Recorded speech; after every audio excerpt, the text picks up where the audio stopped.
Hey everybody, and welcome to episode 51 of Belonging. I'm surprised that this hasn't happened sooner, but today was the first time that I recorded an episode and forgot to hit record. So I didn't actually record an episode. I just sat here for like 12 minutes rambling, but maybe that's a good thing. Maybe I can talk better this time, but also maybe not because I'll think I've already said an aspect of what I wanted to talk about, and then it won't be in the final cut because I thought I'd said it because I'd said it in the previous thing that never got recorded. But what I was talking about was how fucking hopeless things seem sometimes, considering that my baseline of what I've been trying to do with myself, and that is I've been trying to understand what everybody is saying and understand how the world is coming into the places that it is, such that I can better make, like, I can at some point be able to help people, including my own family, come together and understand each other and like come to some sort of like agreements that, but really it's both on a small scale and on a large scale. I want to be able to help people come together. Um, and understand and not just go like, how did the world get here? How could this possibly, how could Trump have possibly gotten elected? And that, I feel like that kind of thinking comes down to like people not really paying attention to what other people believe and just sort of acting like their way of believing things is the only possible way. And without making like a judgment call on who's right or wrong, just understanding what do people actually believe without just saying, oh, everyone who believes in Trump is automatically a racist.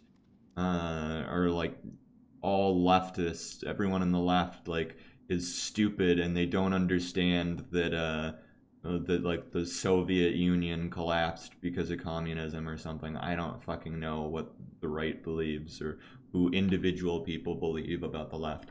But I'm trying to understand how people believe things. Um, One of the reasons I can't say stuff is because, yeah, you have to know what an individual believes. You can't just say that everyone on a certain side believes one way. Um, but this sort of hopelessness coming from just seeing that it seems like people just really want to take sides. They really, like, it's in their nature sometimes to, like, when they're presented with two opposing ideas, or not, maybe not even opposing ideas, sometimes just two ideas that are even slightly different, they want to take a side and then feel really strongly about the side they've taken.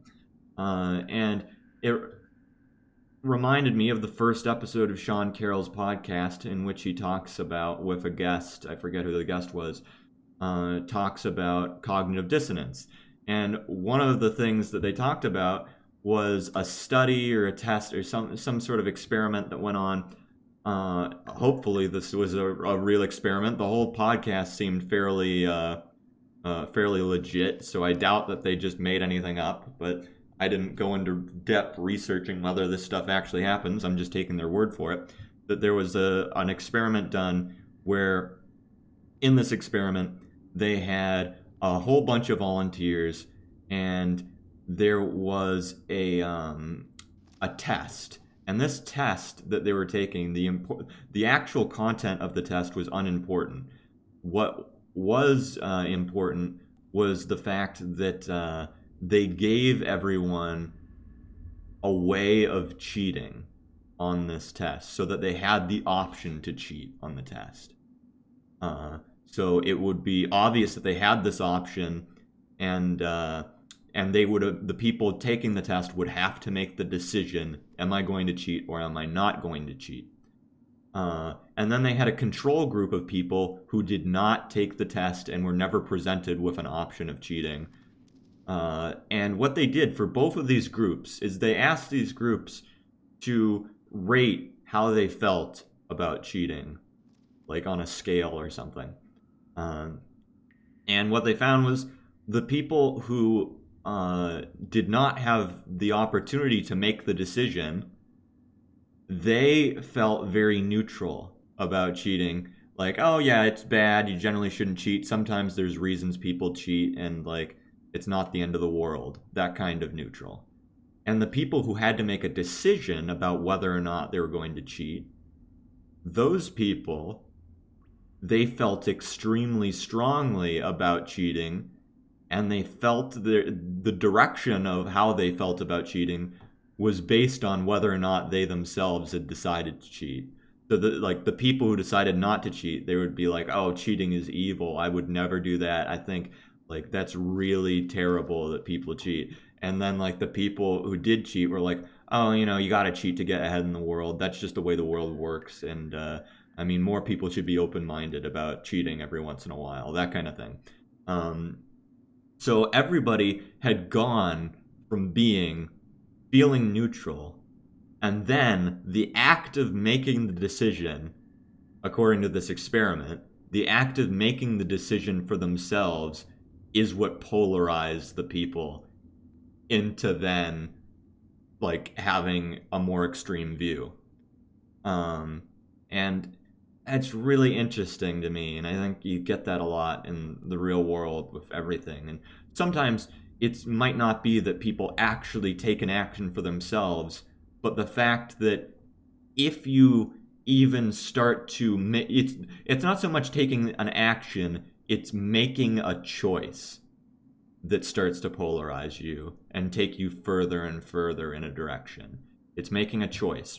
And so when people make a choice about, oh, I kind of believe this, it starts to slowly move them closer to that. And then when they start taking actions, that speeds it up. Yeah. And because what it is that people don't want to look back at the actions that they've taken and feel guilty. They want to be able to say, all of my actions that I've taken in my life were justified, and I firmly believe in everything I've done. So people rearrange their brains, whether consciously or subconsciously, to match what they've done because they don't want to feel the cognitive dissonance of knowing I believe one way, but I've done something that doesn't go with what I've done, with what I believe in. And you see that everywhere. And I'm seeing that like on the internet with like everything, every dumb little thing, from whether it be like who they're like voting for to like whether or not they think pineapple on pizza is a good idea. It can start as a joke, but then like people get like actually pissy about stuff and get more intense about it. It's crazy because like you can start not feeling anything, but then when you make a decision, you like go with it and you get more and more into it. And I always try and be cognizant of that and try my best to not let that happen to me. But it happens to everybody. And you just got to be really careful. But it's depressing seeing how often that happens and seeing that kind of thinking and that kind of um, everything about that creeps into everything. It's good. And like the Attack on Titan fandom.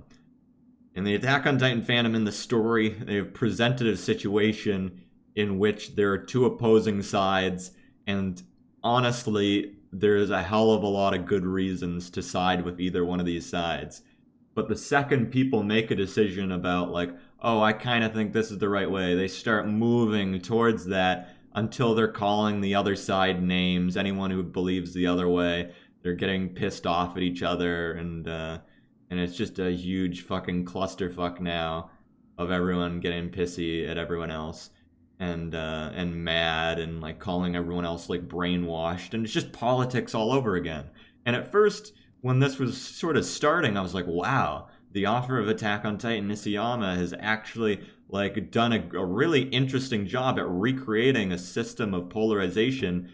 And then now, the longer I'm sitting with it, the more I'm like, well, maybe it's easier than I thought it was.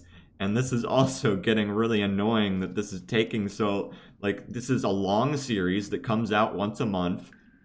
And I keep coming back to this subreddit, my own fault, and I keep reading this stuff, and it's just depressing just seeing everybody getting more and more pissed off at each other and more hateful to another side. And when originally, if you look at it objectively, it's like you understand. It's like it's a complicated situation, and like people are just doing what they think is best, and it's hard to it can't really say one side's like 100% in the right or anything. It's depressing. Everything's a reflection of everything else. The entire world is a giant complex of mirrors, um, reflecting and refracting everything.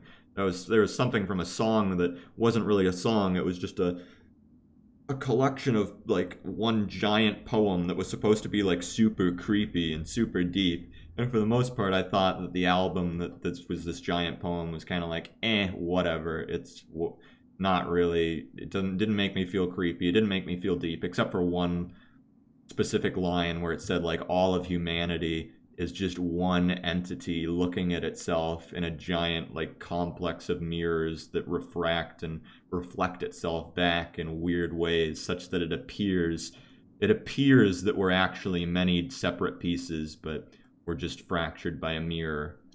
And I thought that was intense, but for the most part the whole rest of the thing wasn't. I wasn't super into it.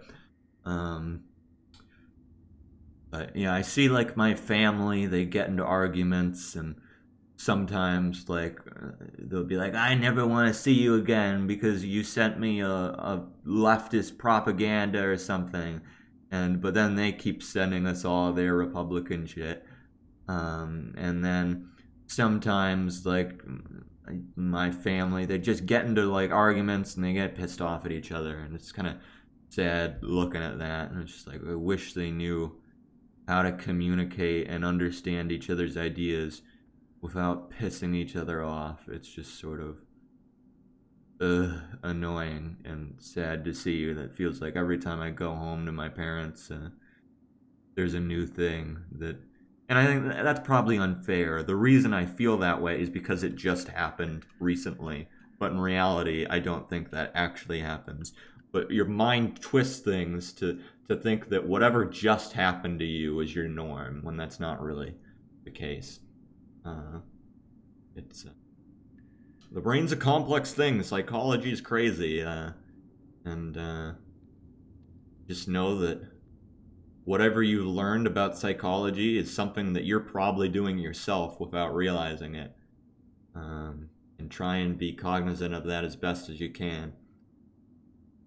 But sometimes it just feels like is the only way to move forward without going insane, is the only way to just sit back on a lawn chair, forget everything that's going on, and just be completely selfish and only care about yourself and stop giving a shit what other people are thinking about. That's certainly an option, and that's certainly an option that will keep you sane, but it certainly goes against everything I've ever felt and wanted. Sometimes it definitely feels like maybe that's the only option. But then you gotta think back with like dialectics, though. More than one thing can be true at a time. You don't have to go down one path only. You don't have to go fucking crazy with, there's only two options. There's a balance, of course. I don't know where that balance is, but recently I've been sort of going really heavy with trying to understand multiple different points of view, and then getting frustrated, and then sort of like retreating back and trying to forget about everything that, or maybe not forget, but trying to distance myself from all of the hate and the vitriol and everything, and come back when I'm a little more level-headed. And on another level, I recognize that I'm kind of addicted to this because it's sort of my routine of trying to understand people, that I'm kind of addicted to like clicking on videos where people are trying to make themselves heard. And it's the frustrating part is then seeing when they're making mistakes of like they're making assumptions about what other people believe, and they're doing this thing that I hate where they present another side by like, since they don't actually have someone from a whatever side they're arguing with whatever they're talking about, they dress themselves up in like a silly costume and put up on a silly voice and give themselves a dumb name, and then they're like, oh, I'm the other side in this debate, look how stupid I am. And like everyone on the internet does that, and it's so childish. I hate calling things childish because like everybody has a different view of what maturity means, but for lack of a better word, it just seems like do you really not realize how like unproductive it is to like portray a supposed other side like that? And it's like I know it's useful for like a video essay format, but it's just so dumb. It's like, what is the purpose? Are you trying to convince another side of how you feel? Because you're not helping if you're doing that. Or are you just trying to like make people who already agree with you laugh at like the supposed other? Because I guess it'll work if that's what you're trying to do. Um, yeah, frustrating, frustrating.